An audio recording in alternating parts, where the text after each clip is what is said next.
ത്രിയേക ദൈവത്തിന്റെ വലിയ തിരുനാമത്തിന് മഹത്വം ഉണ്ടായിരിക്കട്ടെ. ഭാഗ്യവചന ധാരയിലേക്ക് ഏവർക്കും സ്വാഗതം.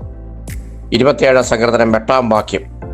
എൻ്റെ മുഖം അന്വേഷിപ്പീൻ എന്ന് നിങ്കൽ നിന്ന് കൽപ്പന വന്നു എന്ന് എൻ്റെ ഹൃദയം പറയുന്നു.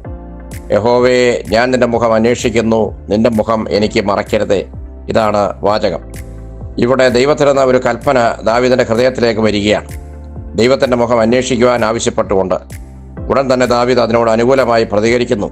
ഞാൻ നിന്റെ മുഖം അന്വേഷിക്കുന്നു, നിന്റെ മുഖം എനിക്ക് മറയ്ക്കരുതേ. എത്ര വലിയ ആത്മബന്ധമാണ് ദൈവവും ദാവീദുമായിട്ടുണ്ടായിരുന്നതെന്നാണ് ഇവിടെ നാം ഒന്നാമത് മനസ്സിലാക്കേണ്ട സന്ദേശം. കാരണം ദൈവത്തിൻ്റെ കൽപ്പന ഹൃദയത്തിലേക്ക് വന്നതിനെ തിരിച്ചറിയുവാൻ ദാവീദിന് കഴിയുന്നു. ദൈവത്തിൻ്റെ ഭാഷ മനസ്സിലാകുന്ന മനുഷ്യനായിരുന്നു ദാവീദ്. ഭാഷയാണല്ലോ മനുഷ്യരെ പരസ്പരം സ്നേഹത്തിൻ്റെയും സൗഹൃദത്തിൻ്റെയും ബന്ധത്തിൽ ഉറപ്പിക്കുന്ന ഘടകം. ബാബേലിൽ ഭാഷ കലങ്ങിയതിൻ്റെ ദുരന്തം മനുഷ്യവർഗത്തിൻ്റെ തന്നെ തകർച്ചയും ചിതറിപ്പോക്കും ഛിദ്രതയും ആയിരുന്നുവല്ലോ. എന്നാൽ പെന്തിക്കോസ്തിയിൽ ഒരാൾ സംസാരിച്ച ഭാഷ എല്ലാവർക്കും മനസ്സിലായതിൻ്റെ നല്ല ഫലങ്ങളും നമുക്ക് പരിചിതമാണല്ലോ. ദൈവത്തിൻ്റെ ഭാഷയും നമ്മോട് ചേർന്ന് നിൽക്കുന്ന സ്വന്തം സഹജീവികളുടെ ഭാഷയും മനസ്സിലാക്കി അനുകൂലമായി പ്രതികരിക്കുമ്പോഴാണ് ജീവിതം സന്തോഷവും സമാധാനവും ഉള്ളതായി തീരുന്നത്. രണ്ടാമത്, എന്തിനാണ് ദൈവത്തിൻ്റെ മുഖം അന്വേഷിക്കുന്നത് എന്ന ചോദ്യത്തിൻ്റെ ഉത്തരം കണ്ടുപിടിക്കുമ്പോഴാണ് ഈ വാക്യത്തിൻ്റെ അർത്ഥം പൂർണ്ണമായി മനസ്സിലാക്കുവാൻ സാധ്യമാകുന്നത്. 3 ഉത്തരങ്ങളാണ് ഈ ചോദ്യത്തിന് ദാവീദ് നൽകുന്നത്.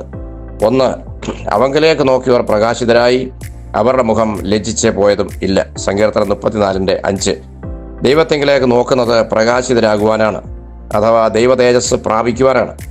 യഹോവയോട് സംസാരിച്ച് പുറത്തേക്ക് വന്ന മോശയുടെ മുഖത്തിൻ്റെ ത്വക്ക് പ്രകാശിക്കുന്നതായി ഇസ്രായേൽ മക്കൾ കണ്ടത് പുറപ്പാട് പുസ്തകം 34:35 വാക്യത്തിൽ നാം വായിക്കുന്നുവല്ലോ. അതുപോലെ തന്നെ മറുരൂപമലയിൽ ദൈവവുമായി സംസാരിച്ച് സംസർഗം ചെയ്ത ശേഷം യേശുക്രിസ്തുവിൻ്റെ മുഖം സൂര്യനെ പോലെ ശോഭിച്ചതായി വിശുദ്ധ മത്തായിയുടെ സുവിശേഷം 17:2 വാക്യത്തിൽ നാം വായിക്കുന്നല്ലോ. ആത്മീയ അനുഷ്ഠാനങ്ങളിലൂടെയും പ്രാർത്ഥനകളിലൂടെയും നിരന്തരം ദൈവസംസർഗം നടത്തുന്ന ക്രിസ്ത്യാനികൾ ഇന്ന് എത്രമാത്രം പ്രശോഭിതരാണ് എന്ന് നാം പരിശോധിക്കണം. ഇന്ന് ക്രിസ്ത്യാനികളുടെ പ്രവർത്തികൾ മൂലം സമൂഹത്തിൽ തലതാഴ്ത്തി നടക്കേണ്ട ഗതികേടിലേക്കും മറ്റുള്ളവരുടെ മുൻപിൽ അവഹേളിതരാകേണ്ട സാഹചര്യങ്ങളിലേക്കും നാം വീണുപോയിക്കൊണ്ടിരിക്കുന്നത് എത്രയോ പരിതാപകരമാണ് എന്ന് മനസ്സിലാക്കണം. 2, ദാവീദ് പറയുന്നു, ഞാൻ എൻ്റെ കണ്ണുകൾ പർവ്വതത്തിലേക്ക് ഉയർത്തുന്നു. എൻ്റെ സഹായം എവിടെ നിന്ന് വരും? എൻ്റെ സഹായം ആകാശത്തെ ഭൂമിയെ ഉണ്ടാക്കിയ യഹോവയെങ്കിൽ നിന്ന് വരുന്നു. സങ്കീർത്തനം 121:1. പ്രതിസന്ധികളുടെ മധ്യത്തിൽ ഉറച്ച സങ്കേതമായ യഹോവയെങ്കിലേക്ക് കണ്ണുകൾ ഉയർത്തുന്നത് അവൻ പരിപൂർണ സംരക്ഷണത്തിൻ്റെ ശക്തിയാണെന്ന ഉറച്ച ബോധ്യത്തിലാണ്. ദാസന്മാരുടെ കണ്ണ് യജമാനൻ്റെ കയ്യിലേക്കും ദാസിയുടെ കണ്ണ് യജമാനത്തിയുടെ കയ്യിലേക്കും എന്ന പോലെ ഞങ്ങളുടെ കണ്ണ് ഞങ്ങളുടെ ദൈവമായ യഹോവയെങ്കിലേക്ക് ഉയർത്തുന്നു എന്ന് 123 സങ്കീർത്തനം 2 വാക്യത്തിലും ദാവീദ് പറയുന്നു. ഒരു ദോഷവും തട്ടാതെ വണ്ണം നമ്മെ പരിപാലിക്കുന്ന യഹോവയിലുള്ള പൂർണ്ണ വിശ്വാസവും ആശ്രയവുമായിട്ടാണ് അവങ്കിലേക്ക് കണ്ണുകൾ ഉയർത്തുവാൻ ആവശ്യപ്പെടുന്നത്. 3, യഹോവയുടെ മഹത്വവും മനോഹരത്വവും കാണുവാനാണ് ദൈവത്തിലേക്ക് നോക്കുവാൻ ദാവീദ് ആവശ്യപ്പെടുന്നത്. ആകാശങ്ങൾ ദൈവത്തിൻ്റെ മഹത്വത്തെ അറിയിക്കുന്നു, ആകാശവിധാനം അവൻ്റെ കൈവേലയെ പ്രസിദ്ധമാക്കുന്നു എന്ന് തുടങ്ങുന്ന 19 സങ്കീർത്തനം മുഴുവൻ ദൈവ മഹത്വത്തിൻ്റെ വർണ്ണനയാണ്. യെശയ്യാ പ്രവചനം 40:26 വാക്യത്തിൽ നാം ഇപ്രകാരം വായിക്കുന്നുവല്ലോ, നിങ്ങൾ കണ്ണ് മേലോട്ടുയർത്തി നോക്കുവീൻ, ഇവയെല്ലാം സൃഷ്ടിച്ചത് ആരാകുന്നു?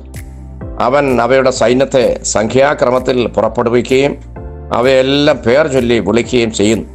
ദൈവ സൃഷ്ടിയുടെ മാഹാത്മ്യത്തെക്കുറിച്ചാണ് പ്രവാചകനോട് ആശ്ചര്യപ്പെടുന്നത്. വീണ്ടും 40 12 വാക്യത്തിൽ തൻ്റെ ഉള്ളം കൈകൊണ്ട് വെള്ളത്തെ അളക്കുകയും ചാണുകൊണ്ട് ആകാശത്തിൻ്റെ പരിമാണമെടുക്കുകയും ഭൂമിയുടെ പൊടി നാഴിയിൽ കൊള്ളിക്കുകയും പർവ്വതങ്ങൾ വെള്ളിക്കോൽ കൊണ്ടും കുന്നുകൾ തുലാസിലും തൂക്കുകയും ചെയ്യുന്നവനാർ എന്ന് പറഞ്ഞ് ദൈവമഹത്വത്തിൻ്റെ മുൻപിൽ വിസ്മയഭരിതനാകുന്നു. ചുരുക്കത്തിൽ ഈ പ്രപഞ്ചം മുഴുവനിലേക്കും കണ്ണുകൾ ഉയർത്തി ദൈവത്തെ ദർശിക്കുവാൻ ദാവീദ് ആവശ്യപ്പെടുകയാണ്. ഈ വാചകത്തിലൂടെ ആ ഒരു സന്ദേശമാണ് ദാവീദ് നൽകുന്നത്. അപ്പോൾ മാത്രമേ മനുഷ്യന് അവൻ്റെ നിസ്സാരതയെ തിരിച്ചറിഞ്ഞ് ദൈവ മുൻപിൽ സ്വയം താഴ്ത്തപ്പെടുവാൻ, സ്വയം എളിമപ്പെടുവാൻ സാധ്യമാവുകയുള്ളൂ. ഇന്ന് എവിടെ നോക്കിയാലും സോഷ്യൽ മീഡിയയിലും ഫേസ്ബുക്കിലും വാട്സാപ്പിലും യൂട്യൂബിലുമൊക്കെ കണ്ണും നട്ടിരിക്കുന്ന യുവതലമുറയാണ് നാം കാണുന്നത്. ജീവിതത്തിൻ്റെ അർത്ഥം മനസ്സിലാക്കാതെ ജീവിക്കുന്ന ആധുനിക തലമുറയുടെ മുഖത്ത് നോക്കിയാണ് 3000 വർഷങ്ങൾക്ക് മുൻപ് ജീവിച്ചിരുന്ന ഭക്തനായ ദാവീദ് ദൈവത്തിൻ്റെ മുഖത്തേക്ക് നോക്കുവാൻ ആവശ്യപ്പെടുന്നത്. നമുക്ക് ദൈവത്തിൻ്റെ മുഖത്തേക്ക് നോക്കാം, ജീവിതത്തിൻ്റെ അർത്ഥം മനസ്സിലാക്കാം, ദൈവത്തിൻ്റെ മഹത്വം മനസ്സിലാക്കാം. യഹോവേ, നിന്റെ മുഖം എനിക്ക് മറയ്ക്കരുതേ എന്ന് പ്രാർത്ഥിക്കാം. ദൈവം അനുഗ്രഹിക്കട്ടെ. നന്ദി, നമസ്കാരം.